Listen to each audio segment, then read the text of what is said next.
Shibli Zenbrit. Benarkah pandemi COVID-19 bisa memicu orang bunuh diri? Ya. Kenapa? Benar. Pandemi COVID-19 itu menjadi jembatan seseorang menjadi sangat stres, sehingga pemikiran-pemikiran lain selain bunuh diri juga itu bisa terpicu karena itu sih. Gitu. Shibli Zenbrit. Benarkah generasi milenial adalah generasi yang paling terpapar stres saat pandemi ini? Oh, aku mesti ngomong enggak. Semua generasi terpapar stres juga ya. Nggak cuma milenial. Dan paparan stres dari COVID itu sesuatu yang wajar, tinggal bagaimana kita mengatasinya. Shibli Zenbrit. Mendingan menjauhi media sosial dan juga media mainstream untuk memperbaiki imun tubuh daripada membuatnya jatuh karena banyaknya berita yang beredar. Oke, itu bisa menjadi pilihan sih, oke, itu boleh. Ya, benar. Kita bisa menjauhi media sosial untuk mengurangi stres. Shibli Zenbrit. Kalau ada lingkar terdekat kita yang terpapar, kita harus menghujaninya dengan kata-kata penyemangat. Nah, nggak perlu harus seperti itu, nggak harus ya. Gitu. Cuma dengan kata-kata untuk memahami dan kasih sayang lain itu bisa. Shibli Zenbrit. Benar atau salah? Kalau kita sulit meyakinkan orang tua kita atau orang yang lebih tua di lingkar terdekat kita karena mereka sudah terpapar dengan hoax. Aku mesti bilang benar. Ya, emang sulit untuk mengubah perspektif dari orang lain termasuk orang tua kita sih. Apalagi udah terpapar lama dengan hoax. Khususnya untuk vaksin? Khususnya untuk vaksin. Shibli Zenbrit. Benar atau salah menurut pandangan kamu, sekarang pemerintah adalah kambing hitam yang paling empuk untuk masalah vaksin? Ya benar, kita mengkambing hitamkan pemerintah itu benar ya. Gitu. Tapi apakah beneran kambing hitam atau enggak? Aku nggak beropini apa-apa terkait itu. Shibli Zenbrit. Benar atau salah, pemerintah harus secara ekstrem memaksa masyarakat untuk vaksin? Aku mesti bilang salah, nggak harus secara ekstrim. Kata harus itu kayaknya sesuatu yang sangat amat memaksa ya sebenarnya. Beberapa poin mesti emang dilakukan regulasi yang lebih ketat, tapi untuk dipaksa sehingga ada hukuman yang enggak gitu kayaknya menyalahi demokrasi, tapi silahkan dipikirkan masing-masing lah.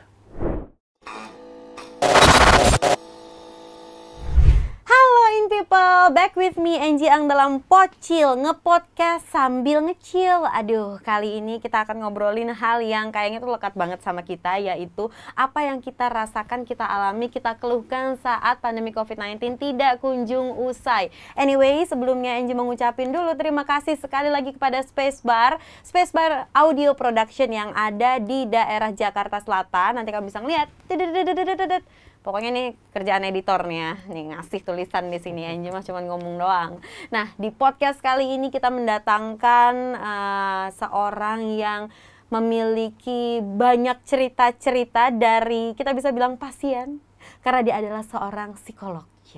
Shibli sudah datang di Spacebar. Halo Shibli. Halo semuanya, thank you for having me. Yes, dan terima kasih juga udah datang di sini. Kita mau ngobrolin soal sebenarnya gimana sih yang kamu rasakan sebagai seorang psikolog, dan juga cerita-cerita apa yang banyak kamu dapatkan dari pasien ya. Kita bisa bilang pasien nggak sih kalau aku ngomongnya psikolog? klien sebenarnya. Klien. Ya. Oh, beda ya dengan pasien.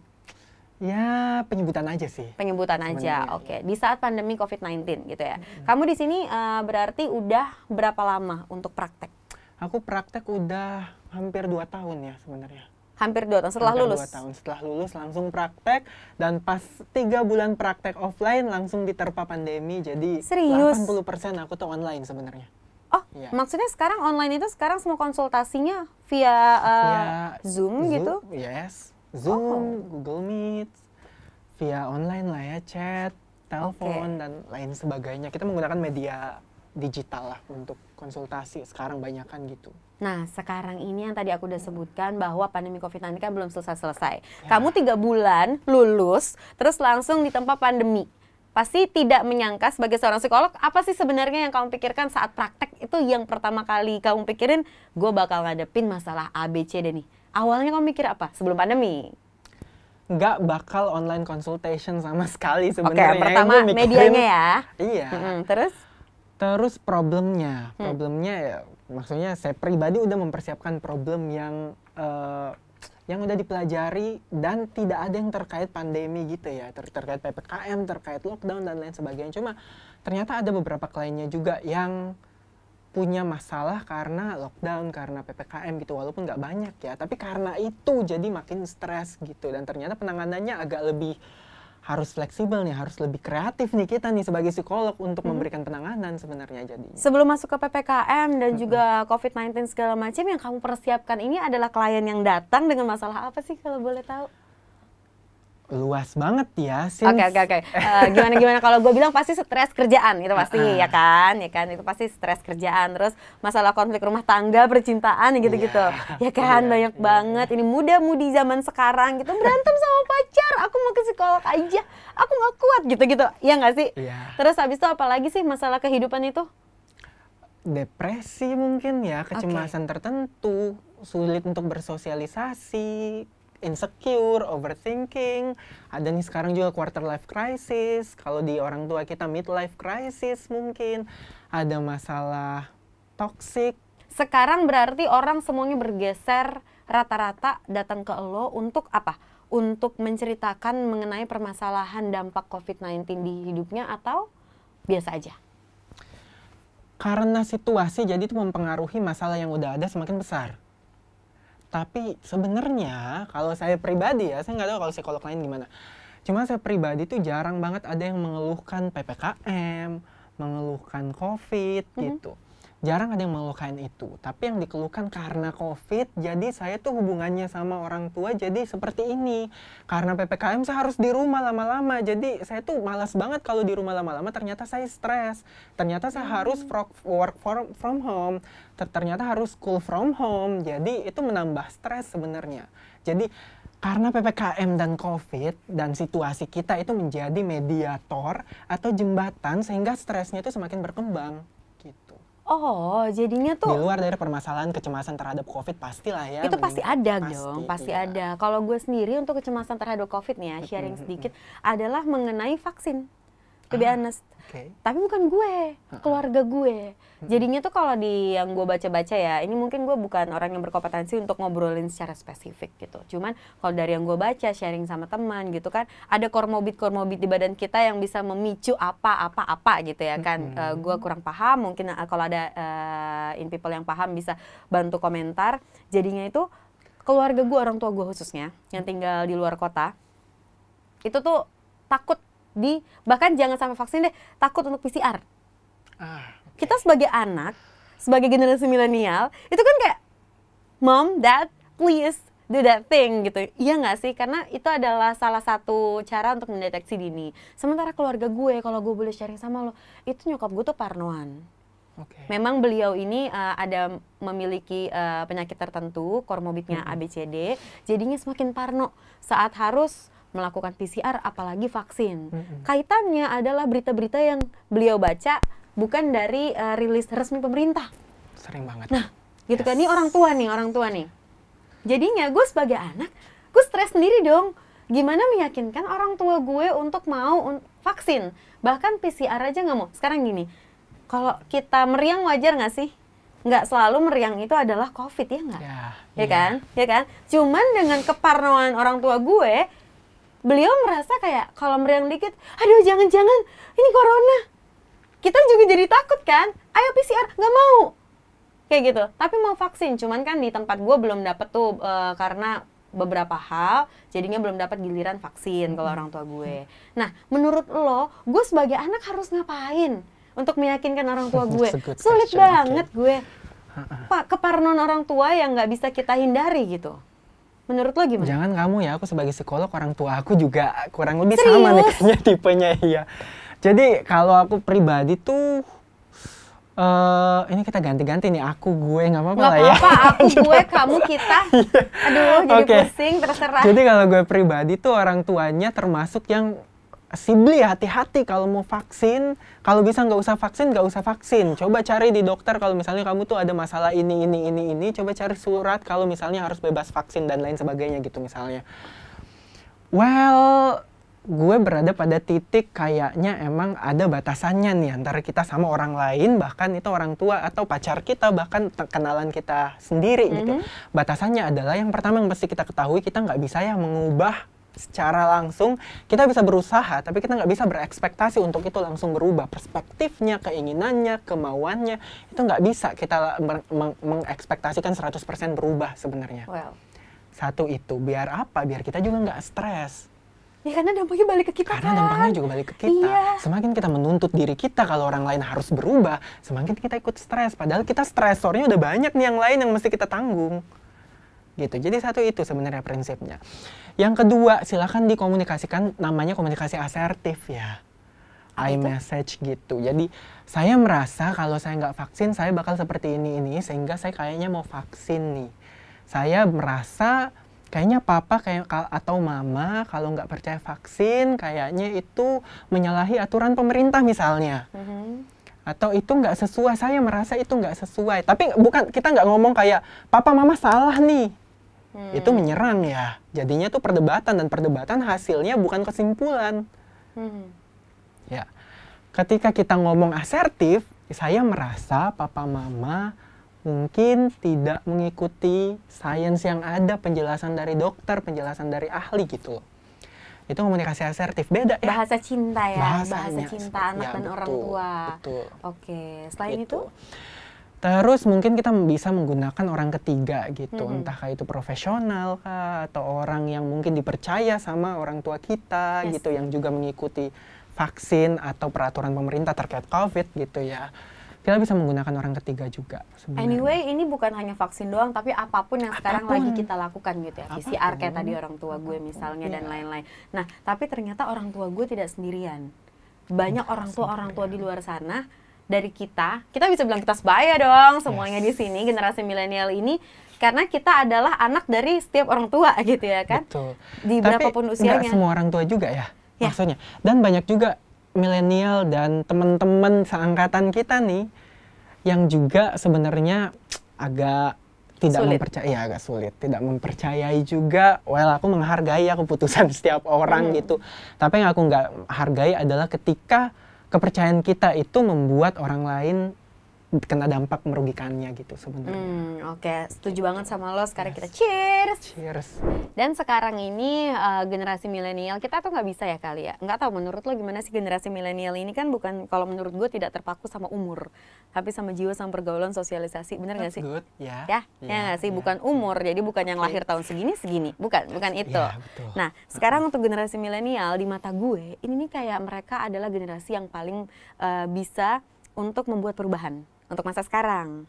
Kalau sekarang, termasuk dengan cara merubah pola pikir dengan cara-cara tertentu yang seperti yang lo bilang tadi, dari pandangan psikologi berarti ya.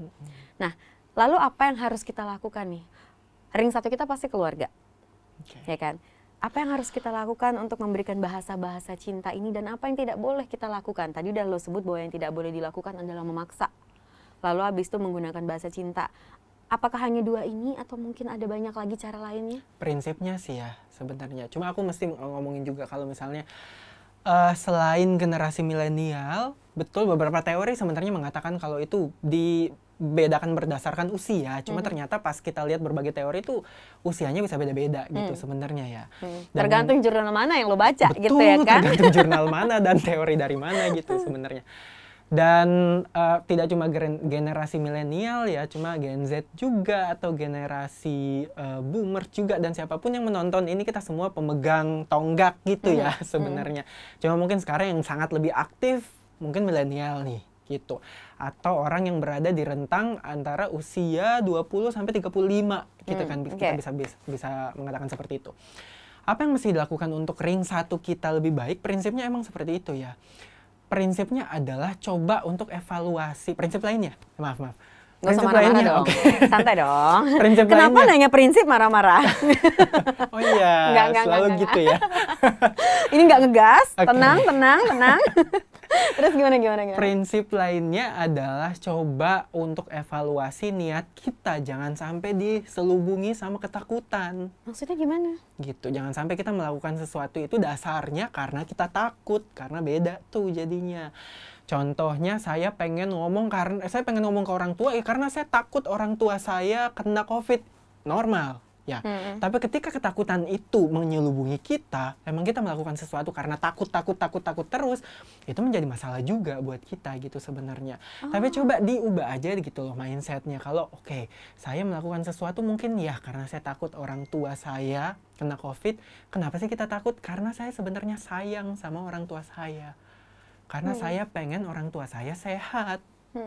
Bisa diubah ya kalimatnya ya. Kalimatnya Kenapa yang itu lebih penting? aman. Ya, kenapa itu penting? Karena itu contradicting our belief gitu. Itu mengkontradiksi gimana ya? Ya, itu Ya, melawan melawan. kepercayaan Betul. buruk kita dengan sesuatu yang lebih positif gitu. Sehingga kita pun lebih bisa beradaptasi dengan lebih baik nih. Walaupun nggak selamanya cemas itu sesuatu yang wajar ya sebenarnya. Prinsipnya itu. Komunikasi asertif prinsipnya itu juga. Kemudian iya, jangan sampai ujungnya itu adalah perdebatan, jangan sampai ujungnya itu adalah Ya nggak sampai titik gitu ya, sampai koma aja dia. Jadinya berlanjut semakin orang tua nggak percaya ya nggak sih kalau kita ngomongin anak dan orang tua di keluarga? Yes. Jadi ujungnya itu kalau bisa nyampailah kepada sebuah pemahaman. Kalau saya bisa paham orang tua saya berpikir seperti ini, saya bisa paham pasangan saya berpikir seperti ini, saya bisa paham adik saya, kakak saya, lingkungan saya berpikir seperti ini, sehingga dari pikiran mereka yang saya pahami mereka melakukan perilaku tertentu. Gitu. Kadang kita pengen itu tadi ya, memaksa, kita pengen langsung nyuruh aja harusnya gini, harusnya gitu, tapi kita lupa kalau kita menggunakan mulut kita lebih banyak daripada kita menggunakan telinga kita.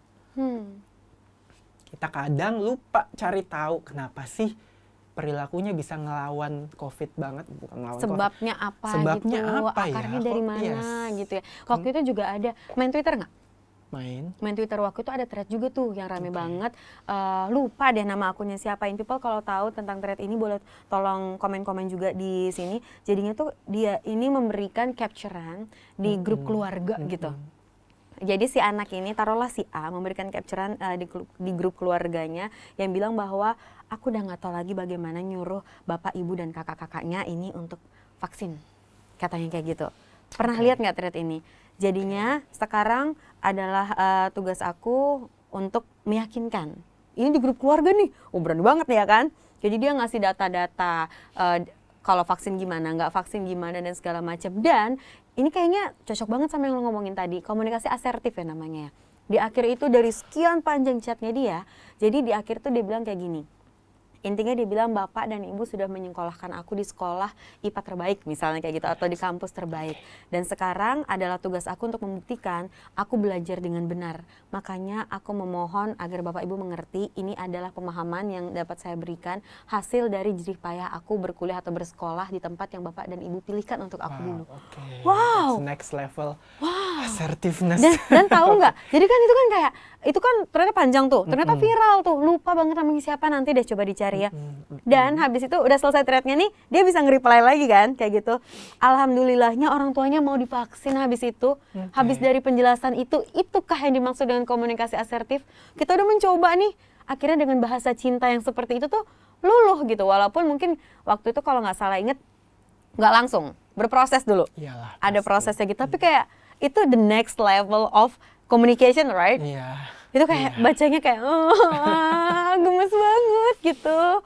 Lo aja sampai tarik nafas nggak sih? Pandangan lo tentang thread ini gimana?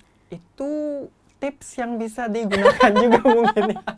Apalagi kalau misalnya kita benar juga sih, maksudnya udah disekolahin tapi ujung-ujungnya kita juga nggak didengarkan gitu. Padahal kita kan ya memiliki dasar keilmuan itu kadang ya, tapi nggak didengarkan orang tua, mungkin itu bisa digunakan banget sih ya. Nah, ini tapi lihat dulu tipe orang tuanya juga ya.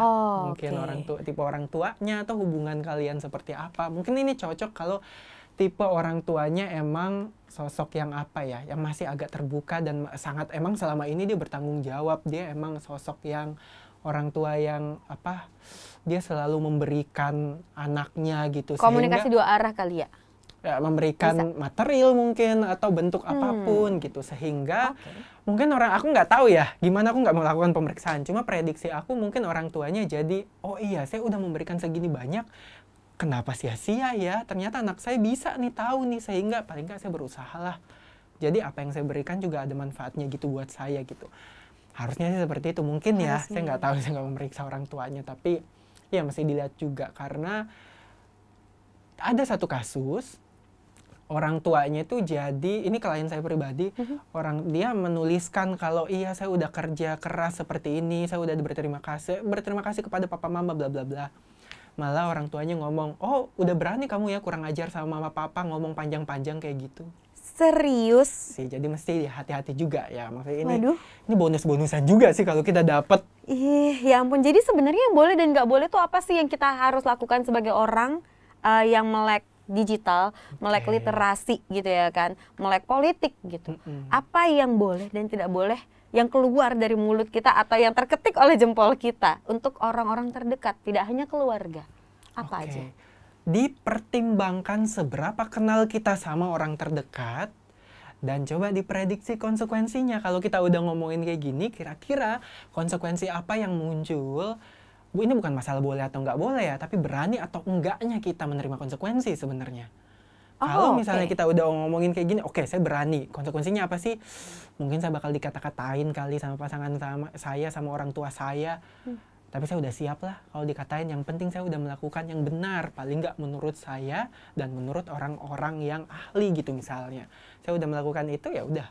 I get it. Jadi sebenarnya yang pertama kali harus dilakukan adalah mempersiapkan diri ini dulu. Ya nggak sih? Exactly. Baru habis itu kita membaca orang lain, kalau gue boleh menyimpulkan ya. Dan habis itu kita harus siap dengan resiko apapun. Yang penting tujuan kita dan bahasa yang kita pilih itu tidak memicu perdebatan yang panjang. Iya, kalau dari dalam udah muncul tadi ya, kalau dari dalam udah inginnya kasih sayang atau cinta, kan yang termunculkan kayak gitu juga tuh. Maunya. Ya. Inginnya kayak gitu. Orang nggak mungkin, nggak selamanya menangkap itu. Cuma paling nggak kita udah tahu niat kita, dan dari awal saya udah mengkonstruk kata-kata ini dengan cara yang terbaik. Ya saya bakal secara asertif mengemukakan dampak dari orang lain, respon dari orang lain itu saya bisa tangani, dan itu tanggung jawab mereka juga. Merespon seperti itu ya kebaca. Oke, kalau responnya seperti itu ya cukup tahulah, berarti nggak bisa nih pakai cara itu. Ya, berarti saya mungkin bisa lebih sedikit melepas tuntutan saya untuk orang lain tuh harus vaksin. Harus vaksin. Yang penting kamunya tenangin dulu ya, jangan kayak fokus ke orang lain terus sampai kita stres banget. Kita sendiri yang ikut, ya kita kan? sendiri yang ikut drop. Kata-kata kamu tadi yang barusan harus vaksin itu sempat ada tuh berseliweran di media sosial. Itu seperti ini, beberapa segelintir orang itu menyebut bahwa pemerintah ini seperti mengindikasikan bahwa vaksin ini adalah pemaksaan. Oke, ini adalah perspektif lain, di mana perspektif lainnya mengatakan bahwa vaksin ini menyelamatkan kita, seperti dari kecil kita imunisasi dan lain. Hanya sekarang masalahnya lagi pandemi, berarti vaksinnya larinya ke sini gitu. Lo setuju nggak dengan ucapan itu? Vaksin ini adalah paksaan dari pemerintah. Bener-bener tanda kutip paksaan. Gue juga dipaksa nih ngomongin pemerintah ya di sini ya. Gue cuma nanya aja. Namanya juga pocil. Sambil chill. Kalau lo pengen relax lagi, kita cheers dulu aja. Boleh. Jadi ketika ngomongin ini harus diwajibkan, gue nggak tahu ya untuk negara demokrasi apakah emang harus di-force. Since kita negara demokrasi itu dulu, gue berangkat dari situ nih, ya. Tapi ini opini pribadi gue loh ya. Apakah mesti di-force? Kalau iya mesti vaksin. Kalau misalnya kita mewajibkan vaksin, berarti yang nggak vaksin kan ada hukumannya ya. Gitu nggak sih negara harusnya gitu. Sehingga gue nggak tahu. Yang mesti dilakukan adalah emang pemerintah dan siapapun yang memiliki tanggung jawab emang psikoedukasi, atau bukan cuma psikoedukasi, cuma gembor-gemboran untuk mengedukasi atau ngasih tahu terus-menerus, maksudnya mengeluarkan biaya untuk mempaparkan kita kalau COVID-19 itu ada dan kita butuh vaksin. Itu kayaknya mesti di nomor 1, nomor 2 kan nih sebenarnya nih sekarang, karena Kalau kita paksakan nih, aku nggak mau vaksin misalnya, tapi dipaksa untuk vaksin, oke lah saya vaksin, tapi perspektif saya berubah nggak? Kedepannya saya masih melawan pemerintah, kedepannya saya masih nggak suka sama kebijakan pemerintah. Tapi ketika emang perspektif saya diubah dengan cara pemerintah membuat sesuatu, kita bersama-sama membuat acara untuk vaksinasi itu seperti apa, vaksinasi baik, iklan, menggunakan influencer, menggunakan banyak ahli mungkin. Yes. Kan itu bisa mengubah perspektif saya. Jadi saya nggak mau dipaksa juga, nggak dipaksa pun saya bakal datang dengan sendirinya, saya mau vaksin untuk sehat. Kan Berarti itu lebih baik ya buat masyarakat kita untuk perspektifnya diubah daripada untuk didorong aja harus vaksin gitu. Tanpa diberikan pemahaman sebenarnya apa? Tanpa diberikan pemahaman.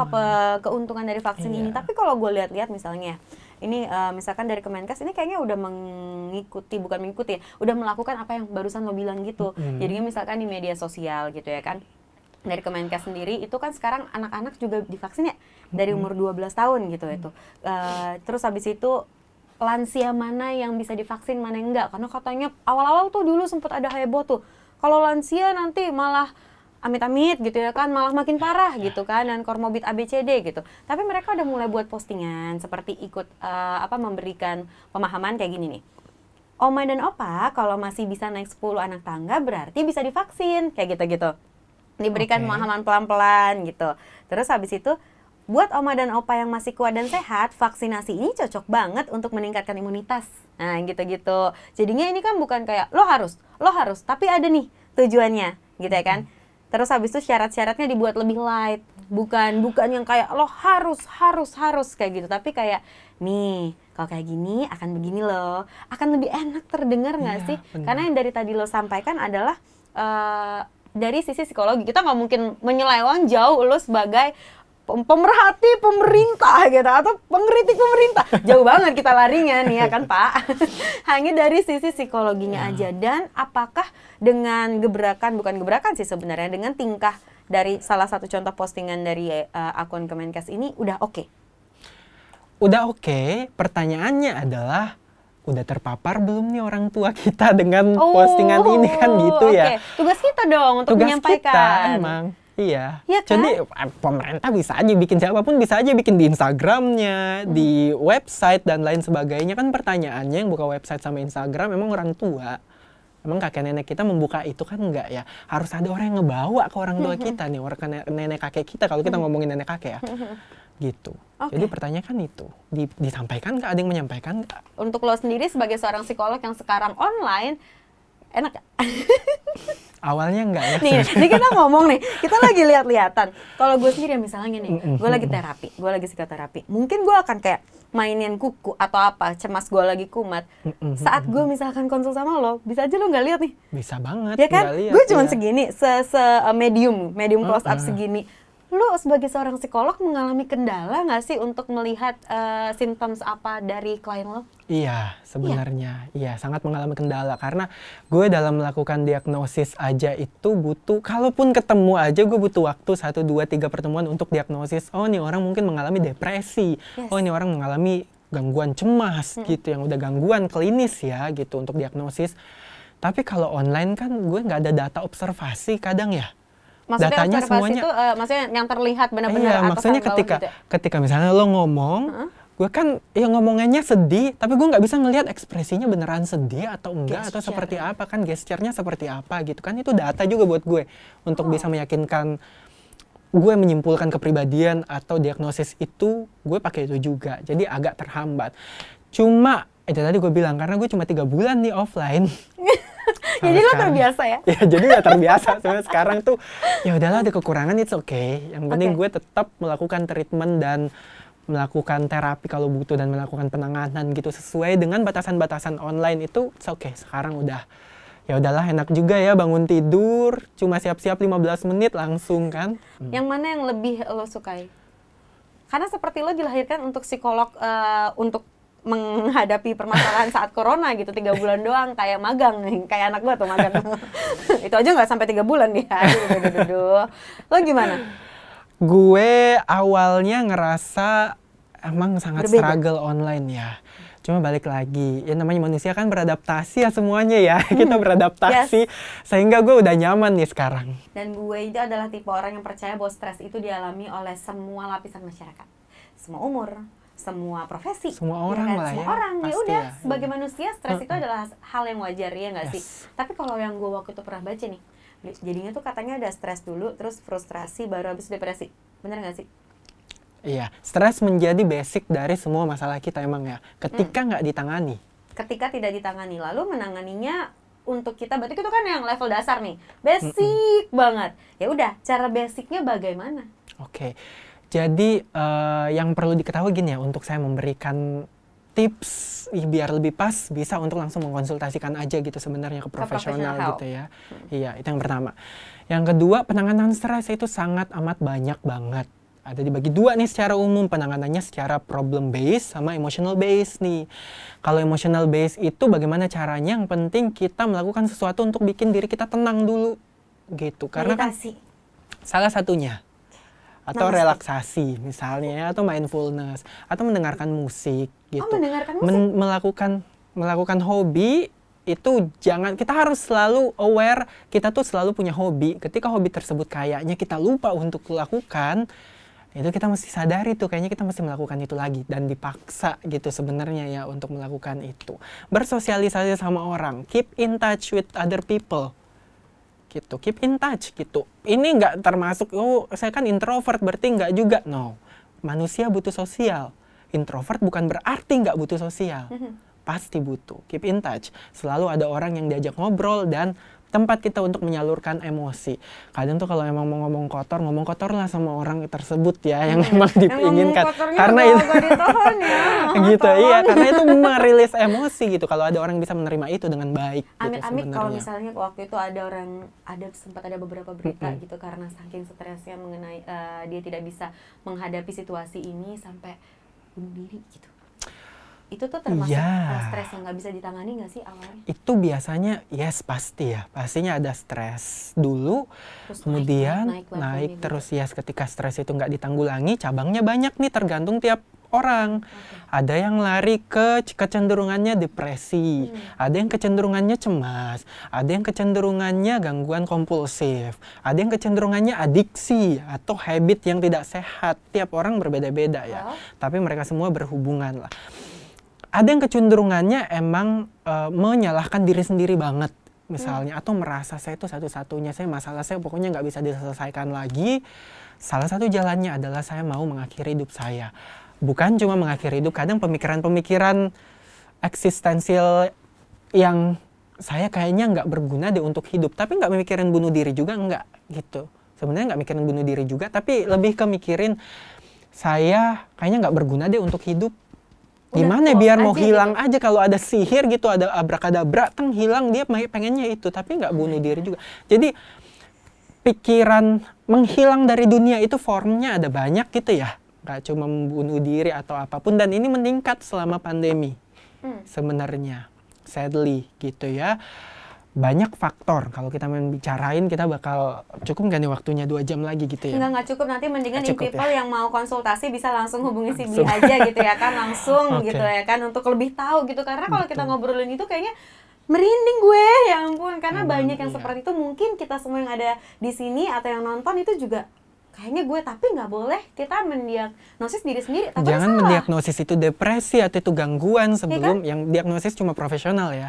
Tapi kita bisa merasa-rasa aja, oke, ada yang sesuatu yang salah dari diri saya mungkin, dan saya pengen memperbaiki itu. Pertanyaannya, apa sih yang bisa saya lakukan untuk memperbaiki perasaan yang nggak nyaman ini? Bisa dilakukan sendiri, berusahalah. Ketika emang it's not work, itu nggak bekerja, ya udah cari profesional aja. Kita usaha dari diri sendiri dulu. Betul, gitu ya. Nah, pasti bisa kok. Kalau sekarang itu kan orang yang kebanyakan ada di rumah atau misalnya work from home gitu, itu banyak menghabiskan waktu dengan gawainya atau gadgetnya gitu ya kan. Pasti mau nggak mau itu ngeliatin media sosial dan lain-lain. Media mainstream mungkin menjadi pilihan juga, kayak televisi dan lain-lain. Tapi menurut gue pribadi, udah nih handphone aja di tangan aja kayaknya gitu, ya nggak? Itu termasuk salah satu stresor nggak sih? Yes. Sosial media. Prinsip stresor adalah semakin banyak kita terpapar sama sesuatu yang baru atau sesuatu apapun, semakin banyak itu semakin banyak sumber stresnya. Makin banyak mikir. Makin banyak yang dipikir, makin banyak kita bergaul, makin banyak mikirin orang ya. Gitu kan. Masalah orang juga kita pikirin Yes, gitu. iya, jadi prinsipnya Oke. kan gitu. Jadi ketika kita emang main sosial media, berarti itu juga bisa memungkinkan sosial media itu sebagai sumber stres atau stresor. Jadi yes, Iya, itu bisa jawabannya menjadi iya. sumber Detox stres. aja apa ya? Bisa banget detox. Banyak kok orang yang akhirnya nggak main sosial media gitu sebenarnya ya. Biar hidupnya tenang gitu. Tapi Biar pernah nggak lebih- sih atau malah ada nomofobia, tahu nomofobia? Aku pernah baca tuh nomofobia yang nggak bisa lepas dari handphone. Itu Oh. termasuk salah satu simptoms bahwa kita stres nggak sih? Kayak Iya, itu sumber kecanduan. stres ya. Iya, tetap itu bisa untuk menggolongkan ke adiksi kecanduan ini nggak bisa langsung. Oke. Harus ada pemeriksaan dulu. Tapi gejalanya kalau emang dia stres banget nggak ada HP dan kayak orang sakau gitu loh rasanya. Kalau misalnya nggak main sosial media itu sakau gitu dalam waktu 1 hari, itu mungkin bisa menjadi gejala kalau mesti diperiksakan. Oke, datanglah, Gitu ya. carilah professional help kayak gitu ya kan, sekali Iya. lagi. Nah, berarti detox mungkin menjadi salah satunya. Tapi Detox salah kalaupun satu seandainya masih in touch sama media sosial, berarti kita harus pintar-pintar memilih. Pergunakan otak ini untuk memilih-milih ya kan. Dan habis itu kalau balik lagi ke obrolan kita yang tadi, bahan-bahan inilah yang bisa kita sampaikan ke ring satu kita. Ya nggak sih, tentang COVID, tentang apapun, tentang apa ya namanya, kok kontroversi, apa namanya, Ayo tuh, tolong dibantu. Apa? Saya nggak bisa itu bantu loh. nih. Ayo bantu gue, bukan konspirasi. Ya Konspirasi. Allah, gue mau nyebut konspirasi aja di otak gue nggak jalan. Ini kayaknya gue butuh detox nih, gue butuh detox. Konspirasi kan banyak banget ini kan. Nah, berarti kita harus pintar-pintar juga ya, harus jalan terus nih otak kita. Iya sih, kalau mau ngomongin konspirasi ini adalah kan berita hoax gitu ya. Gitulah ya. Jangan langsung termakan atau jangan langsung menyebarkan langsung lah gitu Ini jempol nih sebenarnya. bahaya nih. Iya. Si jempol, iya kan. Berarti Nggak kita harus tahu. stay away from hoax. Aku sih nggak pernah sebenarnya untuk share. Sering nggak sih ke forward kalau di WA kan gitu? Kan Enggak sekarang WhatsApp juga kalau udah banyak gitu kelihatan banyak banget di forward ya. Iya kayak kan gitu. udah ketahuan gitu. Ya, kan. di grup keluarga kalau ada yang kayak gitu aku left dari grup keluarga. Untungnya grup keluargaku aman. Oke. Grup keluargamu gimana? Aku live dari dua-duanya, keluarga ayah dan ibu sebenarnya. Ayo, Umi, ayah kita buat grup keluarga sendiri, kita jauhi yang gitu-gitu. Udah nggak penting. Yang penting sekarang adalah bagaimana kita untuk bisa menyampaikan itu dengan baik ya. Intinya Yes. seperti itu. Iya. Dan buat in people yang ingin mengetahui apakah ada yang salah dengan dirinya, kalau tadi udah sempat disinggung sedikit kayaknya ada yang salah sama diri gue, mendingan langsung aja kontak kemana nih prakteknya? Oh boleh nih ya? Boleh aja, gak apa-apa.